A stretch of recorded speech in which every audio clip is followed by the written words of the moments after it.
Hey, everybody. Welcome into the back room. I'm Andy Ostroy. I am so looking forward to today's guest, Taylor Lorenz, technology writer. But first, I want to thank you for tuning in. We do appreciate you listening. We'd love to hear your comments, so email us at backroomandy@gmail.com, and we'll read a few next time. And also, if you really like this podcast, subscribe, follow, get it in your notifications so you don't miss any episodes as they occur. So let's get to Taylor. She is an author and Washington Post columnist covering technology and online culture. Before joining the Washington Post, she was a technology reporter for the New York Times in the business section. She was also previously a technology reporter at The Atlantic and The Daily Beast. Her first book, Extremely Online, The Untold Story of Fame, Influence, and Power on the Internet, will be released this October and is available for pre-order right now on Amazon. Taylor, welcome into the back room. Thanks for having me. So before we get started on all things techie and political, I'd like to find out who you are. Where do you come from? What are you made of? What makes you tick? Start with childhood. Where'd you grow up? Well, I'm from New York City originally, and so I lived there when I was little. And then we moved to Connecticut. So I mostly grew up in Old Greenwich, Connecticut, which is about an hour outside the city, so not too far. And where in the city did you grow up? We lived on the Upper East Side when I was little, in a really, really tiny apartment that was, I don't know how my parents lived with kids in a one bedroom. I can barely. I've done that. I've lived with 2 kids in a 1-bedroom apartment. Oh, man. I've also lived with a kid in a studio. What? That's so...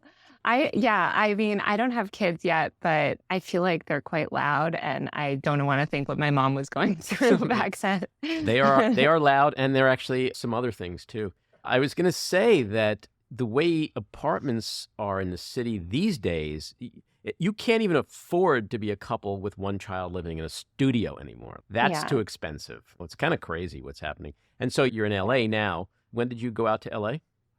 I moved at the end of 2020. So is this COVID related? Yeah, I was in New York those early days during COVID in like March 2020. And I thought I would stay, but I was like, the first couple months of pandemic, I was like, there's no way this will last more than like 2 months, you know?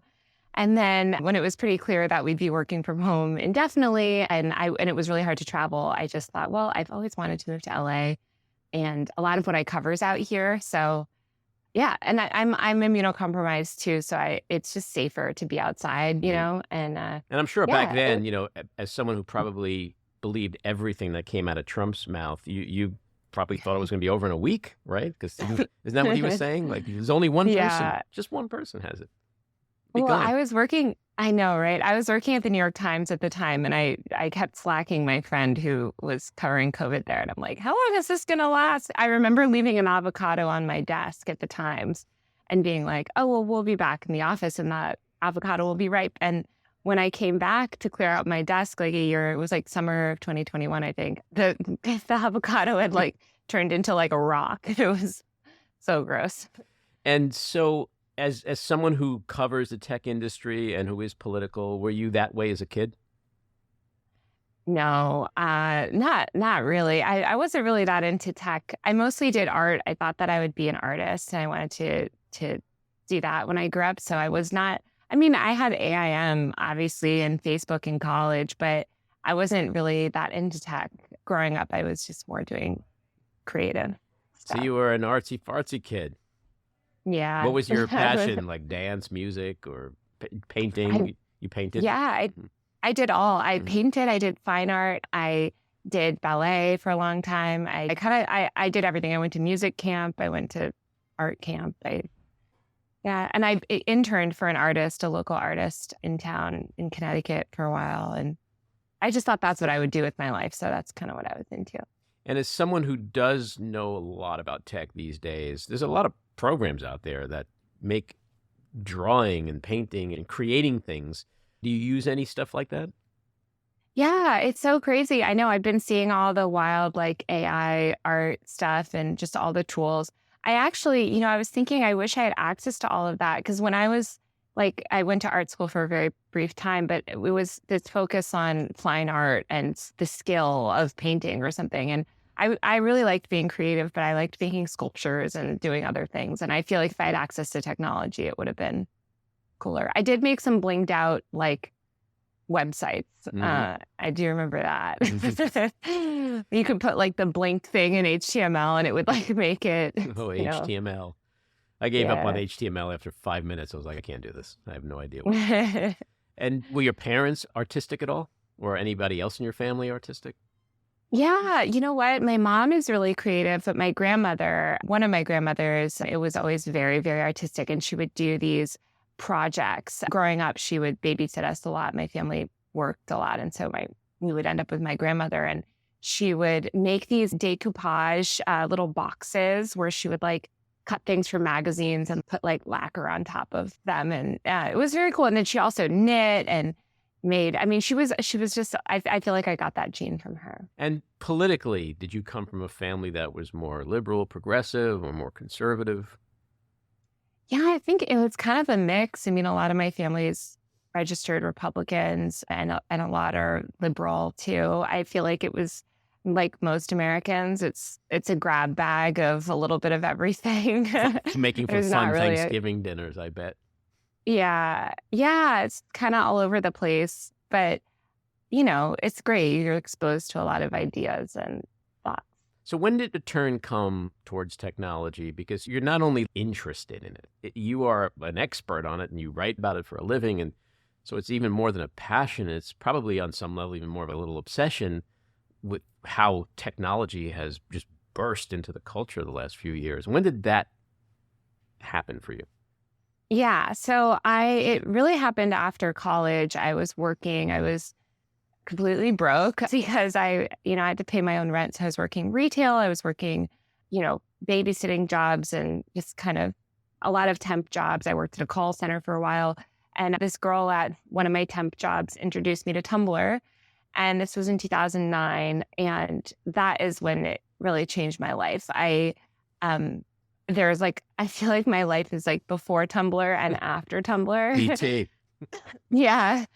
And after Tumblr, I felt like my entire world opened up and I was really into blogging. And so, yeah, I set up a blog and then I set up many more blogs. And that's when I kind of dove headfirst into it. And what was Tumblr? I mean, I heard of it and I may have been on it, but I didn't get social media savvy until way after that period. Oh my God. It was the biggest deal. I mean, it was like a hugely hot company, obviously ended up selling for $1 billion.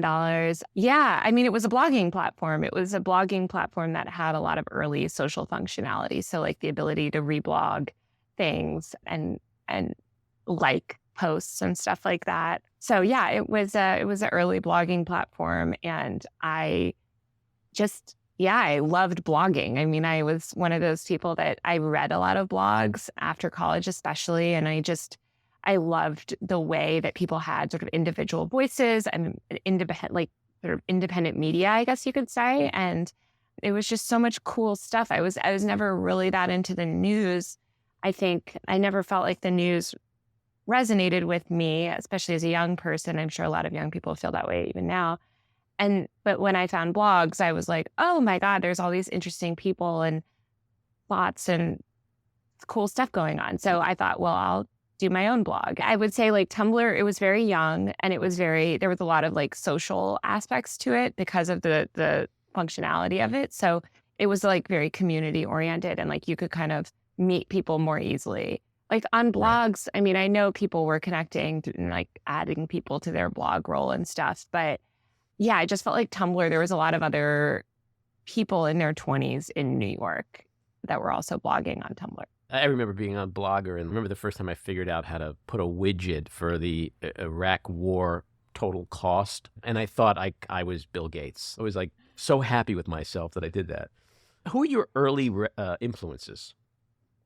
Yeah, well, I loved this writer at the New York Times, Jenna Wortham. She wrote about technology. Now she's a writer for the magazine, has a podcast, but she wrote a lot of really good cultural pieces on tech. Another writer named Amanda Hess was also writing around that time that I just loved her work on tech. And this girl, Katie Natopoulos, she had this blog called, I think it was called like Party Pooped. And it was like pictures of people. She would like go on Flickr and find funny pictures from parties. And I started following her and she was so funny. And she just wrote about the internet. She would post, she just understood the internet and would write about it in a way that resonated with me as someone that spent a lot of time on it. And I felt like everyone else in traditional media was writing about the internet and these social products as if they had never like used them ever. And so I was really inspired by the people that were writing about technology as users. I was also really inspired by a lot of early gadget bloggers. There were these, especially you remember, I'm sure in like the late 2000s, early 2010s, there was this like gadget blogging era. And I thought, well, this is so cool because people take a piece of technology and they actually use it a lot and then they write about it as a user. And I felt like people weren't doing that as much for software products and social media, really. So I thought, well, I want to write about tech as a user, but like almost like the way the gadget bloggers do, but about, Tumblr and apps like that. Speaking of the internet, there's a part of me that feels like the internet is just going to destroy the world eventually, and that we were much better off before it. I look at kids and how they are obsessed with it, and I look at adults who are posting photos of their spaghetti. What is happening in our society? Like, people just live to do things for social media. Like, you can't go to a concert anymore unless you're constantly recording to show other people you're doing it. Otherwise, it's not like you were there. Yeah. This is so much about what my book is about, which comes out this fall.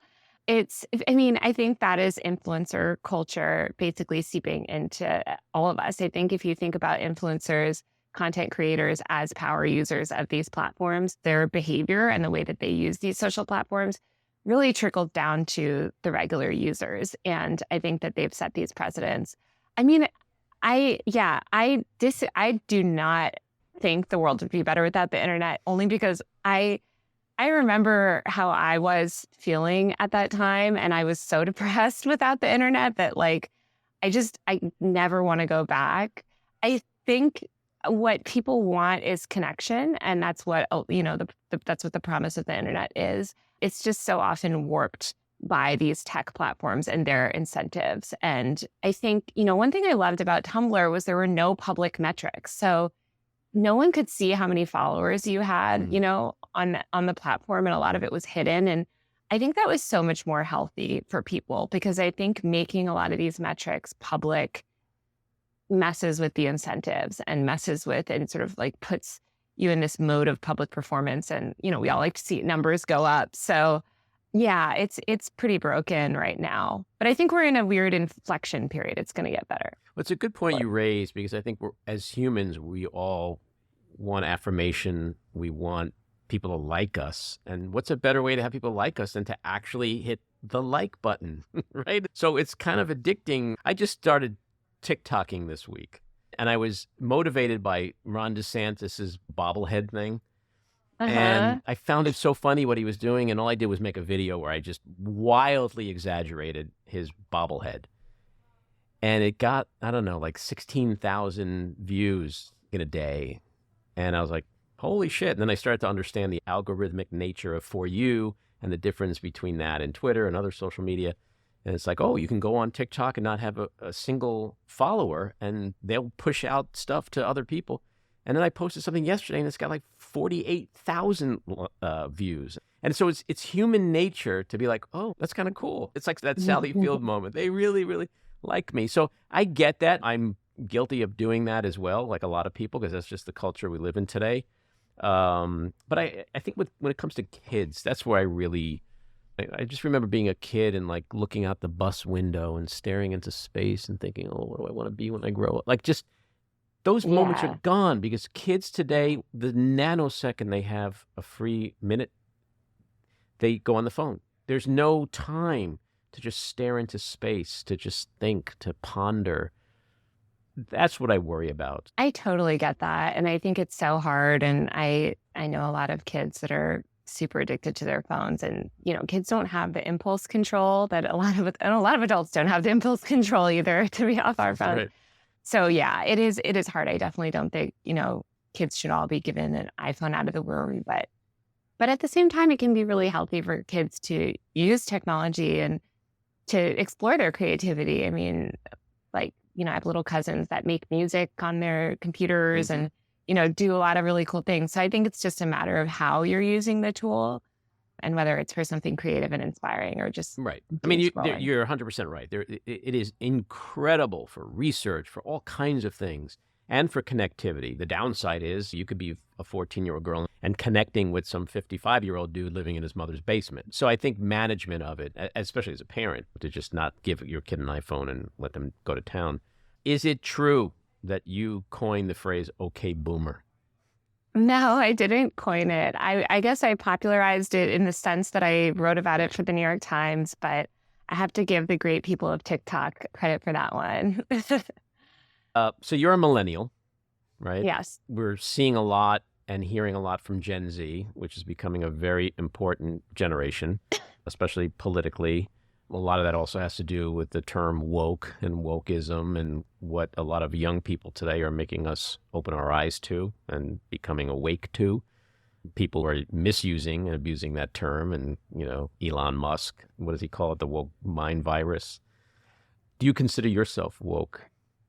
And what is woke to you? Oh, God, I don't know if I should be answering this question. I feel like there's really thoughtful people that can answer it way better. I guess to give it my best attempt, I mean, I believe it's a word that came from the Black community to speak to sort of a level of awareness about injustice. Mm-hmm. And I think if that's how you still define it, which I would, is basically awareness of the systemic injustice that is all over our country. Yeah, of course. I mean, sure. I think anyone that cares about social justice issues and equality, I guess, could, be considered so. But I do think it's a term, it's interesting. I write a lot about language, and a lot of my stories are about sort of the changing language of the internet and how different terms have evolved. And I do think that there's a lot of times where these terms enter our lexicon and they're immediately they're sort of weaponized, right? Or they've been in our language for a while, but then they sort of enter the cultural conversation. Mm. And I do think that that's happened with the word woke, where it's been weaponized by certain political factions to kind of mean a lot of things that, it's just whatever they're trying to push. I don't know what Elon's talking about with his woke mind virus. I mean, I don't think Elon knows what he's talking about. I don't think he knows. He was on Bill Maher last night. You should, if you haven't caught it. Oh my God, I saw a clip on Instagram. I haven't watched the whole thing, but Bill Maher couldn't have thrown more softballs at Elon Musk if he was Gina Davis in A League of Their Own, because it was like, get a room, guys. I think Bill Maher was so fascinated and impressed and happy to have Musk in his studio. I felt like I was watching a first date. It was bizarre. Oh no, those are the worst interviews. I feel like the best interviews in terms of like celebrities or like someone like, they go on TV, is like when you get someone that pushes them a little bit, So I'm dying to get Musk on this podcast. I keep tweeting to him like, hey, come on.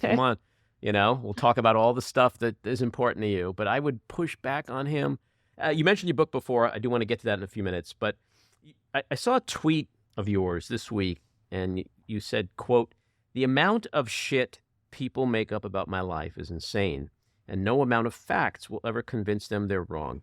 They've created an entire character in their mind who lived a life the polar opposite of mine in their heads, based on lies they saw about me on Fox News and Twitter." Who is that character? Oh, God. I mean, I think this happens so much on the internet. Once again, it's influencer culture. It's sort of like, people develop, they just develop a caricature of someone to kind of paint them as the enemy and that they can then attack. And I think with me, I just see a lot of stuff ascribed to me that's ridiculous, like things I've never spoken on or said, were a lot of words in my mouth. I guess, the way that the right specifically likes to paint me is this, hyper, I don't know, like hyper feminine, like childish, silly little girl. For a while, Tucker went on this whole rant, Tucker Carlson being like, she's such a little silly little girl, and she's, younger than most people. It's kind of funny because I think there's a lot of people that say that about Tucker Carlson, actually. Well, Yeah, and it's also like at the time, this was in 2020. At the time, I responded, and I was like, I didn't respond directly to him. I would never do that, but I was, explaining to people like I've been a journalist for over a decade. Like I'm a millennial. I'm in my 30s. Come on, like I'm not a child. And then it's so funny because they flipped, and now it's like, oh, I'm an angry old woman. I'm an angry, childless, ancient woman, and I'm actually, yeah. Well, they have so many age conspiracies about me where they are like, oh, she's actually in her 40s, which I'm not, but I'll never be online like, oh, guys, I'm not actually in my 40s. I'm like, hopefully I'll be in my 40s at some point. Like, what's the matter with that? Also, male tech columnists are 65 years old and no one gives them shit saying they're too old to write about technology. So it's that. It's a lot about my background too. I mean, I grew up in a nice suburb, which I'm so grateful for. Old Greenwich is really pretty, but I didn't have the type of childhood that I think a lot of people associate with that. And so it's just frustrating sometimes when I'm trying to pay off medical debt and seeing these things. Taylor, they love to say like, I'm a secret billionaire that controls the internet. And you're Soros backed.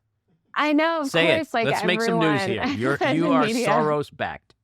It's just so crazy. And I mean, I also see a lot of people saying I went to schools that I never went to. And I saw some rant of somebody sent me a screenshot of some subreddit yelling about me recently. And they were like, she did all that just to get into NYU. I'm like, when did I get into NYU? I never went to NYU. I went to University of Colorado. People have nothing better to do with their time. But I'm glad you're sitting, because I'm going to say something to you. This is going to be a shock to you, Taylor. Republican men have a real hard time with smart, powerful young women. Now, I know that's shocking. I think it's intentional, obviously. The people on the internet do this to everyone. It's not unique to me, but it is very frustrating. So let's talk about your book. It's called Extremely Online, The Untold Story of Fame, Influence, and Power on the Internet. And it will be released in October, right? Mm-hmm. So what is the basic premise of the book?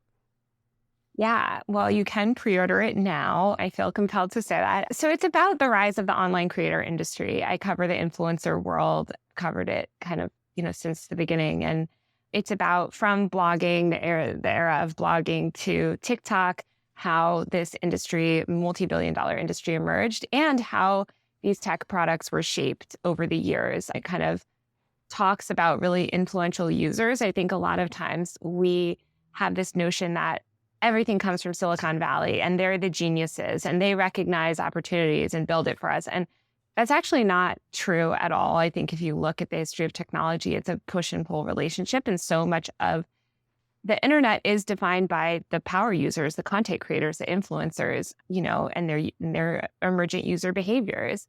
And so this book is kind of like a people's history of the internet in that way. It's very much like, looking back at the past 20 years, how do we live in influencer world now? Like, how did this whole multi-billion-dollar industry come where people now make a living online all day? And, it features, it's again, I write about tech more from the user side. So there's stuff in there about Instagram, early YouTube, early Vine, all of that. And do you take a position one way or another, or are you just sort of assessing the landscape?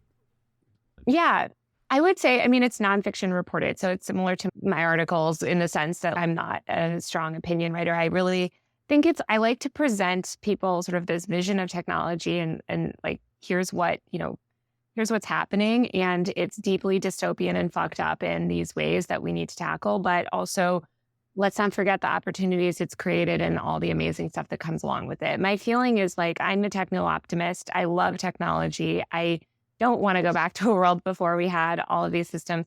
But I do think that the incentives of Silicon Valley are deeply fucked up and bad and wrong. And I think we need to look at our history to kind of understand how to fix the problems going forward. And I think if you read my book, you'll see like a lot of the things that we talk about today, especially online harassment, like just abuse, like, just the way that these platforms deal with their users. These are issues that have been, they're older than you think, I guess. So I think there's lessons to be learned. And the big lesson as well is that we should respect the users and the content creators and not just, I mean, it's just funny. You mentioned Elon earlier. It's like it's the opposite of his philosophy. And you're seeing how it's going, where he's kind of intentionally. Yeah. And also, last thing, I'm just like ranting about everything in my book, but I will say also, I think that if you understand content creators as the new media, which I definitely, undeniably, that's the way that the media is going, people are getting more and more information from podcasters, from YouTubers and all of that. You really need to respect and understand this industry and how it came to be and why it functions the way that it does. So I think people will find it interesting. There are people like Musk and Zuckerberg who, as one person, control so much of the data and content. One person having the key to the gates to the town square. What's your thinking on that? Yeah, I think it's horrible. I mean, I think it's dangerous. I think that we're going to look back and see that the consolidation of all of these platforms and the way that they control speech and information is really not a great system. I mean, I'm thinking back to the days of blogging, right? In so many ways, blogging was decentralized. I feel like the word decentralized has been poisoned by the crypto people. And I want to just be really clear. I'm not a crypto person, and do not believe the future is crypto shit. However, I do think that it's really important to have a robust and distributed media ecosystem that amplifies independent voices and can kind of fact check the powers that be. And, what we've seen with the rise of these platforms is so much of that has been information access has been consolidated. So I think I don't think it's good that they have so much power. And they also obviously have a monopoly in so many ways. It's extremely hard. People are always, I started covering TikTok since it was Musical.ly, but a lot of people, I was very bullish on it early. And people are like, oh, how did you know it would be a winner? Like, how did you predict? It's like, because it's owned by a multi-billion-dollar Chinese tech conglomerate. And it's very telling that that is the only platform that can meaningfully compete with Facebook, is something that's backed by a multi-billion-dollar Chinese tech conglomerate. Because an average startup cannot compete with Facebook. Yeah, it's funny you say that. Over the years, I've had friends who come to me and go like, Facebook sucks. We should start a new one. I'm like, you go start a new one, okay? I'm not putting my money into the Facebook competitor from the ground floor. There's no ROI in that deal. Yeah, no. So speaking of TikTok, aside from this incredible, shocking news that I'm on it now, which has horrified my 19-year-old. You're viral now. My daughter is horrified. But because she's so horrified, I actually teased her the other day and told her that what I'm going to be doing to try to go viral is I'm going to be like the old guy dancing, because everybody's young and dancing. But as I'm dancing, I'm going to politically rant. So I'm going to mix the rants with the dance. And I'm going to rhyme it like dance and rants, like kind of thing. And she was like, no, please don't do that. Don't do that.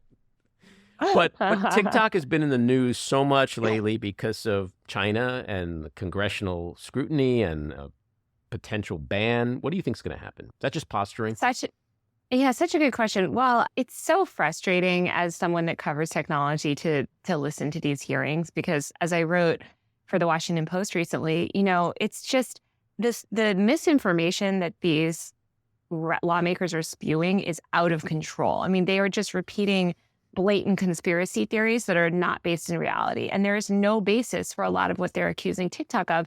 And in fact, there is basis that Facebook has done significantly more of what they're accusing TikTok of than TikTok has, just in terms of data privacy issues, election interference, just a lot of really major problems, amplifying dangerous activities. So I think we really need to get some lawmakers in government that understand technology. In the meantime, who knows? I think it would be a huge economic blow to ban TikTok. It would be such an insane, unprecedented move based on seemingly no evidence of wrongdoing. I mean, I think it's very legitimate to be concerned that a major social app is owned by a, adversarial country. But we don't have, TikTok does not, we don't have evidence of any of the things that Congress is accusing them of. So I think we should get some receipts and then come back to the table. And in the meantime, I think we definitely need more comprehensive data privacy reform. I mean,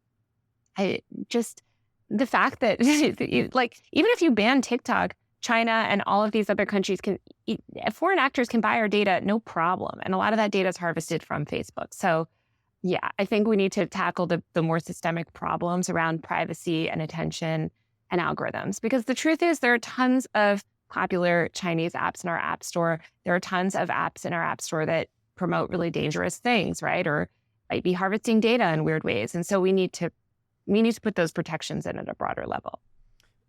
So true. But you got to admit, it is entertaining to watch some of these old geezers talk about social media. You see like people like Chuck Grassley make these mistakes. Like, well, why are we talking about TikToks? It's just a breath mint. It's like, no, Chuck, we're talking about TikTok.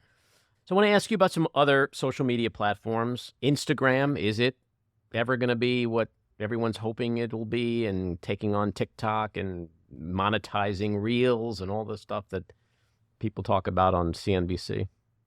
No, it's not. I mean, that doesn't mean that it can't have a resurgence, but the product is so bogged down. I mean, it's basically just mobile Facebook at this point, where they've shoved in every single little feature, and it's so much. I mean, TikTok's core innovation is really prioritizing discovery. As you mentioned earlier, somebody can go on there with no followers and have their content amplified. When you think about it, the following system, like putting the burden on users and saying, oh, you have to go seek out people you like, then you have to subscribe to them, and then they have to produce a feed of content that is always in line with what you subscribe to them for, or they're going to lose their following. That's just such an inefficient way to deliver content. And so I think TikTok correctly distributes it algorithmically and on a individualized basis. Like, if you post a video about cats, it will find an audience of people that like cats, whether or not that's your brand online. Right. So I think, TikTok, oh my gosh, Instagram is going to have a really hard time replicating that, because Instagram is built on this ancient social graph. It's over a decade old. The follower system is ingrained. There's so much legacy sort of power dynamics there among influencers. I mean, it's just going to be very hard to like compete with the Kardashians, right? And if you're an up and coming Instagram creator. So yeah, I think it would have to make some serious changes to become that. And Twitter, we talked a little bit about that. Are you in the camp of Twitter is dying, it's going to be dead soon, everybody run to Post and Mastodon, or is it too big to fail? Blue Sky is like the new I was going to ask you about Blue that Sky everyone's too. on. Yeah, I don't think the way that these companies fail is that it's going to be that exciting to watch. Like, I think it's just the user experience is going to atrophy over time. Musk is clearly flailing, and I saw him talking about journalism micropayments this morning. I'm like, what year are we in? I think the decisions that he's making are just so inept. But it has huge cultural power. And I do think that it's extremely hard to replicate a network. Once again, the power of social networks is from their users. And so Twitter was started at this time when like governments, celebrities, everyone was excited to be online. They all signed up for their accounts. And so they have these accounts. Now we're in a time where people don't want to sign up for accounts, right? They don't want to have one more app. They don't want to put more of themselves on the internet. They don't want to post publicly, default to everyone in the entire world. I think a lot of people are aware of the downsides of doing that. They want more closed communities and privacy controls. So I just think it's going to be really hard. And I don't see Twitter surviving. Certainly, it's not going to be worth $44 billion again anytime soon. Isn't it estimated to be worth less than half of that now? Yeah. That's what I recently saw. I think something like that. Yeah. I mean, but I don't think that's what Elon cares about. He seems very, I think he's used it to dismantle public, trust in journalism. And, I saw a tweet this morning, just somebody showing all of the crazy right-wing conspiracies that are being shoved into people's For You feeds. So I think it might be more of a political and sort of cultural project for him than it is about the money. And in which case he's getting what he wants. I want to get back to Blue Sky for a second. Is Blue Sky, of the three alternatives, is that the one that has the most viability? The one that's hot in that way that you kind of have to be if you're a social media app? Yeah, I think it definitely has the hype, and it's managed to attract a lot of high profile users, including AOC, Drill, which is everyone's favorite Twitter account, a bunch of celebrities, Chrissy Teigen, famous Twitter celebrity. So it has cultural relevance that Mastodon and Post and a lot of the others just don't have. Mastodon is, I mean, I think the tech industry likes it. It's just that the problem is that it's also a legacy system. There's people that have been there since 2016, 2017, and I think, can't remember if it launched in 2016 or 2017, but there's basically there's all these norms. And so people are very stringent on there. I suggested quote tweets on Mastodon and like literally got canceled on the app. People were so angry at me.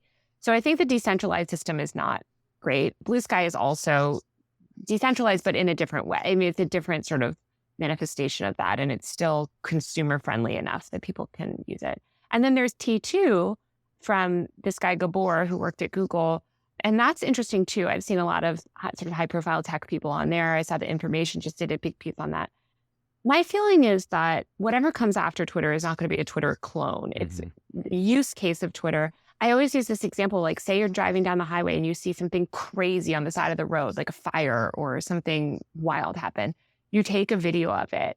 I think 5 to 6 years ago, you would have shared that video on Twitter if you're going to share it, if you wanted people to see it. I think now you would share it on TikTok, right, if you want people to see it. So I just think a lot of the use cases of Twitter are going to migrate to other platforms. Yeah, and as an active tweeter, if Twitter was to really go away, I feel like there's a lot of people like me who would just be like, all right, that was a fun ride, but I'm done. Yeah. I'm done. I'll just make dance videos on TikTok. Like the Twitter thing without Twitter just seems like too much work to get back to that same place. And to recreate your whole social graph. That's not right. to interrupt. But. Right. So back to Facebook for one quick second. As a tool, as a content producer or content aggregator, is it just irrelevant? No. Yeah, I think at Facebook, in terms of like the app Facebook, like the Blue app, yeah, I do see it becoming less and less relevant in the U.S. Of course, it's still incredibly relevant abroad and in different areas, but in the U.S., it just doesn't have the cultural. There's nothing happening on there that is affecting a lot of great spaghetti shots. News. Yeah, and I mean, look, people are still sharing news, but although a lot of that's been downranked, I just don't see it coming back on top. But it could last for a really long time. I mean, a lot of these tech companies kind of become big zombies and they kind of peter along. And I don't think Facebook's going away or dying overnight. I think it's sort of slowly atrophying, and we'll see what they do next.